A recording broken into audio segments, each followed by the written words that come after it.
আর একদিন পরে নির্বাচন, বন্ধ রয়েছে সব ধরনের প্রচার। ভোটের খবর নিয়ে বগুড়া থেকে যুক্ত হচ্ছেন সহকর্মী সাজিদ সরকার। সাজিদ, এর আগে আপনার মাধ্যমে আমরা বগুড়ার আপনি যে আসন থেকে আমাদের সাথে যুক্ত ছিলেন সেখানকার তরুণ ভোটারদের কথা আমরা শুনছিলাম। একদিন যদিও বাকি, তারপরেও সেখানকার ভোটের পরিস্থিতির খবর জানানোর পাশাপাশি আইন শৃঙ্খলা এবং একই সাথে ভোটের যে সরঞ্জামাদি অথবা ভোট কেন্দ্রগুলো যে প্রস্তুত করার প্রক্রিয়া নির্বাচন কমিশনের পক্ষ থেকে, সেই বিষয়ে আসলে কি খবর নজরে আসছে আপনার?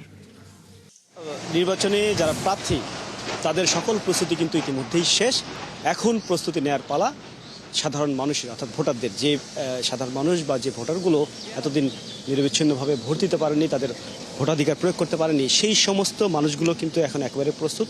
আমরা দেখছি যে প্রতিটি এলাকাতেই আসলে যেহেতু প্রচারণা নেই, সবাই আসলে বিভিন্ন আড্ডায়, চায়ের আড্ডা থেকে শুরু করে নানান আড্ডায় একই ধরনের আলোচনা, অর্থাৎ কেমন হবে এবারের জাতীয় সংসদ নির্বাচন, সেই আলোচনা আমরা শুনবো একটু তাদের কাছ থেকে। এখানে সব ধরনের মানুষই রয়েছে।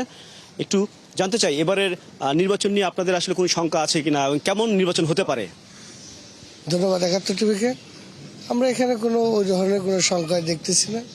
তাই মানুষের মধ্যে যে 17 বছর পর একটা নির্বাচন আসছে, ঈদের দিনের মধ্যে একটা উৎসাহ, তাতে আমাদের কাছে মনে হচ্ছে যে এবার একটা ভালো রেজাল্ট আসবে ধানের শীষে এবং আমরা বিপুল ভোটে জয়যুক্ত হব, এমন একটা আন্দাজ করা যাচ্ছে এলাকার মধ্যে।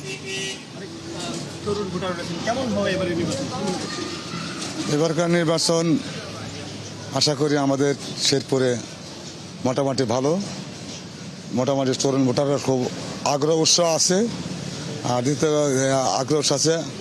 আশা করি এখানে কোনো সংঘাত হওয়ার সম্ভাবনা নাই। মোটামুটি যাই খুব ভালো ইনশাল্লাহ ভালো। তরুণ ভোটাররাও রয়েছেন, কেমন হবে এবার ভোট? আমরা ভোটার হয়েছে এই পর্যন্ত, আজ কোনোদিন ভোট দিতে পারিনি। আমরা স্বতঃস্ফূর্তভাবে বাংলাদেশের প্রধানমন্ত্রী হিসেবে আমরা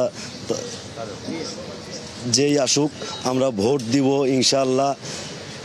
নিজের ইচ্ছা মতো ভোট দেওয়ার একটা প্রতিশ্রুতি আমরা পাইছি। আমরা এবার ইনশাআল্লাহ নিজের ইচ্ছা মতো মনের ফুর্তি নিয়ে আমরা এবার ভোট দিব। ধন্যবাদ।